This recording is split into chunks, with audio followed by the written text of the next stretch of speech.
What's going on, everybody? Josh Engleman for Awesemo.com, and I am back with my NBA DFS contenders on DraftKings for Wednesday, April 6th. Now be sure to hit that like button, subscribe to the channel, and hit the notification bell so you know when everything goes live. Follow me on Twitter at Josh Engleman. Let me know in the comments section who your favorite plays are, and then go sign up at No House Advantage using the promo code Awesemo. You can get yourself $25 on your first deposit. We're rounding out the bottom of my top 10. Clint Capella, Luka Doncic, Vit Krejci, I don't think I'm saying that right, but it's fine. Andre Drummond and Daniel House on the outside looking in. Who will be my favorites? My top 5 plays for today? Time to find out. In first at number 5, we've got RJ Barrett. He's small forward eligible, 8K, projected for 44.5. The goal is 49. He's in the optimal lineup 20% of the time. I gave him 37 minutes. I think he can play upwards of 40, but it has been coming down a little bit, so pay attention. It's a 1.2 fantasy point per minute guy in this spot because it's a little bit pace up for the Knicks. It's definitely not a great defense against Brooklyn. It should be competitive. I think his upside is even higher based on a minutes perspective. 32% usage with no Julius Randle, no Kemba Walker, no Derrick Rose. 26 points, 7 boards, 4 assists, and a stock for Barrett. You would he's lost his dual eligibility. He used to be guard forward, which is massive, but even just having small forward, RJ Barrett has a very big ceiling because of his playing time.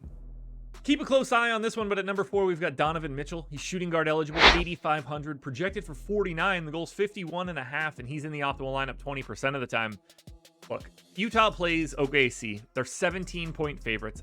I don't think Mike Conley's playing today, but I don't know who's going to play for Utah. I don't know who's going to play for Oklahoma City either. But if Mitchell plays, he should carve them up. We're talking 1.4 fantasy points per minute, 32% usage, 28 points, 4.5 boards, almost 7 assists, and a stock and a half. This game's going to be wild. We're going to need the news. We have no idea what's going on here, but they are prime for rest. Beating Oklahoma City when they're using like their 15th to 23rd best guys in a game doesn't seem like it should be all that difficult for the Jazz. So you're going to have to keep your eyes peeled. But if he's in, Mitchell looks great. Back to the Knicks at number 3 for Obi Toppin. Power forward center eligible, 5,600, projected for 33. The goal's 37.5. He's in the optimal lineup 22% of the time. Give him 32 minutes, a little over a fantasy point per minute, 20% use. 16 points, 7 boards, 2.5 assists, and a stock and a half. Look, it's Obi Toppin getting the opportunity to start in the place of Julius Randle. So 32 minutes, he could conceivably play more. That wouldn't be all that shocking. You have power forward center eligibility, so there's added flexibility. And you don't really have to worry too much about a Brooklyn defense. This is a pretty good matchup just in general for Toppin. Now, do I think he's good? No, I don't. But that's not really what we're looking for in a DFS contest. 5,600 for 32 minutes of a fantasy point per minute guy. That's a really nice value. At number 2, we go to LA for Reggie Jackson. He's point guard eligible, 6,200, projected for 35. The goal's about 40, and he's in the optimal lineup 22% of the time. Jackson's minutes are up now. Now, the usage will come back down a bit now that Paul George is back, but that's fine. We're talking about a fantasy point per minute guy at 6,200, playing 34 minutes or more in competitive games. Now, this is a pace-up spot against Phoenix. Clippers right now are 3-point underdogs. I don't know if the Suns are going to play anybody that has a pulse today. They have clinched the 1 spot. They have nothing to play for at all. I have a sneaky suspicion we don't see Chris Paul or Devin Booker or DeAndre Ayton. They're going to be missing some dudes today, I would imagine, which is going to make this look even better for Reggie Jackson. But even assuming everybody for Phoenix is in, Reggie Jackson is the second best play you'll find on today's slate.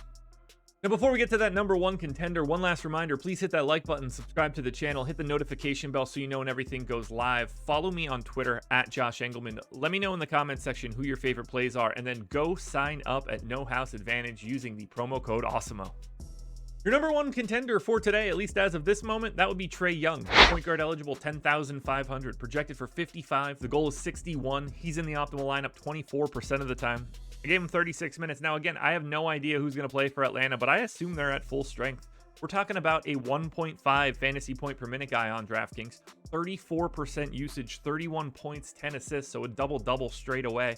Oh yeah, 4.5 boards and a steal. It's pace neutral against the Wizards, but the Hawks are 10.5-point favorites here, so it's a pretty good matchup. Wizards went to an 8-man rotation yesterday. We'll see if they do that again, but I think Trae Young is primed for a big spot here. I don't think that Ish Smith on the opposite side is going to be giving him too many worries. Not like Ish Smith is actually guarding Trae Young, but you guys know what I mean. They're not all that comparable. I think the price tag works. I think the matchup works. I think the minutes work. And I think Trae Young is your #1 contender on DK. Alrighty, folks, that will do it. Those are my NBA DFS contenders on DraftKings for Wednesday, April 6th. FanDuel and Yahoo version of this video around here somewhere, so check it out. Good luck tonight, everybody. Win some money. We are back again tomorrow morning for another edition of the Contenders.